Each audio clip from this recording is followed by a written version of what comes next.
네, 안녕하십니까. 저는 미싱 박사로 활동을 하고 있는 윤태용이라고 하는 사람입니다. 오늘 수리하고 있는 이 기계, 라이온 미싱에서 판매한 마이 XL15S라는 기계입니다. 서울 성북구 동서문 4길에서 보내주셨는데요. 이제 이런 장문의 편지를 보내줬어요.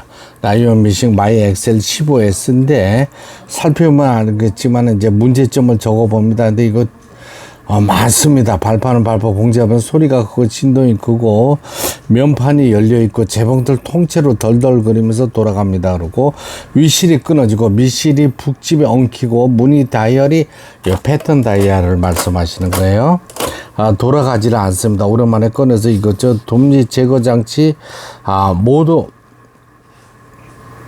호진 레버를 돌려야만이 정상이고, 이제 옷감을 못 밀어준다는 이런 뜻이에요. 이거 아주 꼼꼼하신 분이신 것 같은데 실이 잘 안 빠지고 끊어지고요. 실주시는 해보지도 못했습니다. 이 정도 수리비는 10만원 이상 되는 기계입니다. 근데 이 고객님하고 약속하기를 왕복 택배비 포함해서 38,000원에 마치기로 했습니다. 기계 역시 뜯어보니까 엄청난 이런 문제점이 있었습니다.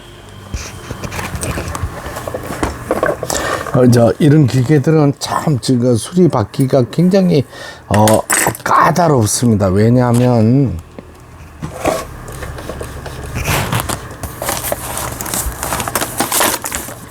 서울 동서분 주변에 미싱 가게가 50군데가 돼요. 여기를 다 들리신 걸로 압니다. 여기 제일 처음에 살펴봐야 할 게 이제 법인 케이스죠. 이 기계는 이제 고장난 데가 너무 많아서 문제가 많이 발생했던 부분이에요. 셔틀 레이스 바디라고 그래가지고 이제 가마 부분도 문제가 있었고, 옷감을 밀어주는 건 이제 후지만 되는 거죠.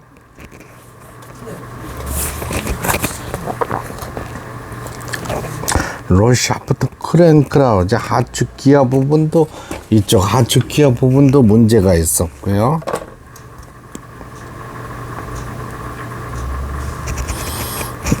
바늘대 부분이라고 그랬죠. 우리가 이제 흔히 얘기하는 피드락 샤프트 유닛에서 옷감을 밀어주는 부분도 문제가 있었고, 이런 기계를 미싱 가게에서 점프해서 수리 안 합니다. 이거 시간 너무 많이 걸리는 거예요. 그리고 이제 부품이 없어서 수리를 못 해요.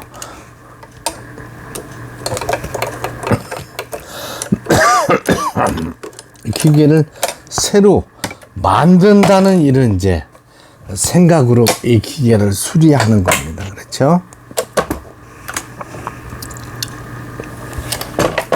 후진을 해야만 옷감이 밀어진다 그랬어요.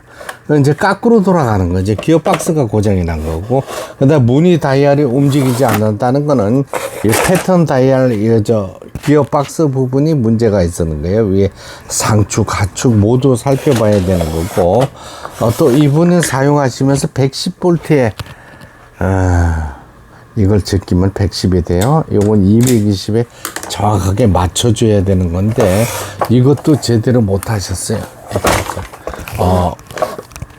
여러 가지 요구 조건은 많았습니다. 근데 제가 이제 수리를 받고 나서 이 편지가 따라왔기 때문에 이거는 큰 문제가, 이거는 수리가 어려운 기계다고 이제 발견을 했지만, 이거 저는 이제 이 모형만 보고 수리 비용을 산정을 합니다. 사실은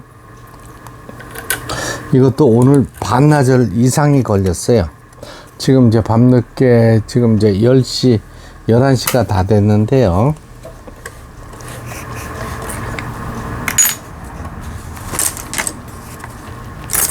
고객님과의 약속이기 때문에 왕복 택배 포함해서 38,000원에 모두 수리를 해드리겠습니다 해놓고 뭐 다른 얘기하면은 요즘 세상이 그렇잖아요.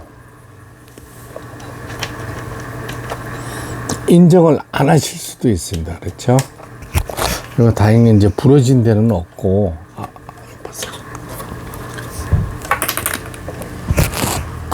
캡이죠. 위에 상단 부분.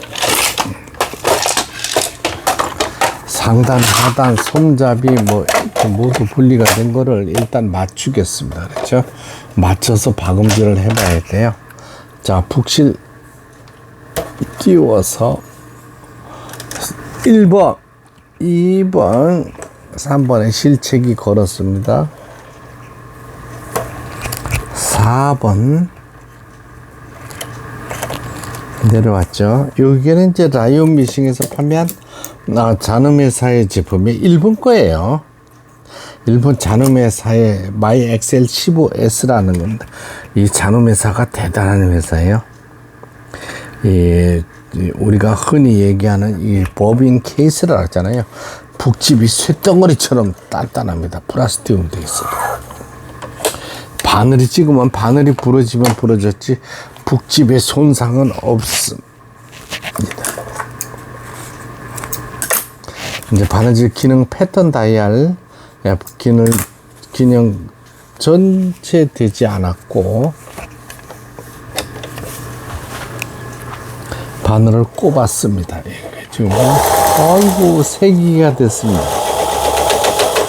재봉틀이 세기가 됐다고 봐야 돼요. 이렇게 정도 되면.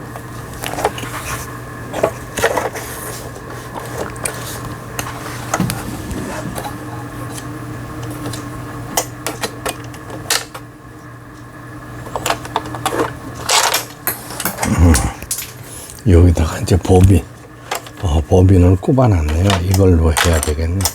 이분은 재봉틀을 정말로 사용을 잘 못하시는 것 같습니다. 이게 이제 실이죠. 1번, 2번, 3번 실책이 안에서 바깥으로 걸었어요. 또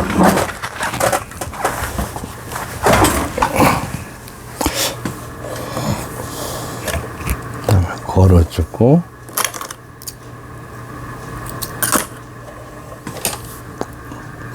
핑크색 실을 사용하셨나봐요.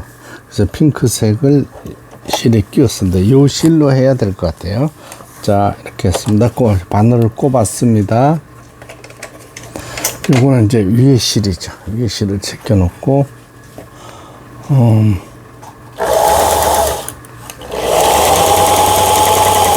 아이고 세계처럼 바느질이 이렇게 잘 되네요. 자, 요게 윗실입니다. 요게 아래실이에요. 됐죠? 네. 여기서 윗실 장력이 조금 느슨합니다. 그러면 4번이니까 5번에 놓고 하면 되겠어요. 무늬 다이얼이 전혀 작동을 안 했다고 그러셨어요. 그렇죠? 요 지그잭 다이얼 정상 작동되고 있습니다. 누빔 다이얼이죠. 세발뛰기 다리. 이거는 이제 천과 천을 연결시켜주는 다이얼이 되겠습니다. 이거는 땀수라 그래가지고 간격을 넓게 할 거냐, 촘촘하게 할 거냐. 마이 엑셀 15S라는 기계가 되겠습니다. 이것이 굉장히 중요한 바느질 패턴인데요. 오버록 스티치입니다. 이 기계가 이제 바느질 모양이 나오질 않아서 전혀 사용을 못 하셨던 기계로 보여집니다. 옷감이 풀리지 않도록 제가 이제 여러 가지를 막 설명을 하면서도 이 오버록 스티치에는 가장 중요하게 설명을 올립니다. 이 오버록 바느질이죠. 옷감이 풀리지 않도록 옆에 가장자리 천이 풀리지 않도록 되는 이런 바느질이 되겠습니다. 이것만 수리가 됐으면 잘 된 거예요. 나무의 무늬 고진 다시 보여드릴게요. 바느질 패턴에서 요거 버튼을 눌렀을 때 뒤로, 요건 땀수 뒤로, 각종 기능들 정상적으로 바느질 됩니다. 내일 오전에 서울 성북구 동소문 4길로 보내주는 라이온 미싱의 마이 엑셀 15S 일본 잔음회사의 제품이에요. 일본 잔음회사 제품이 정확하게 101년 된 거죠. 1921년이니까 103년 됐네요. 1921년도에 창설된 회사가 일본 잔음회 회사입니다. 일본 잔음회 미싱을 라이온 미싱에서 수입해서 판매한 거로 이렇게 보여지는 기계 수리를 마치고 박음질하는 영상이었습니다. 예, 끝까지 시청해 주셔서 대단히 감사합니다. 구독, 좋아요 눌러주시면 더 좋은 영상으로 보답하겠습니다. 감사합니다.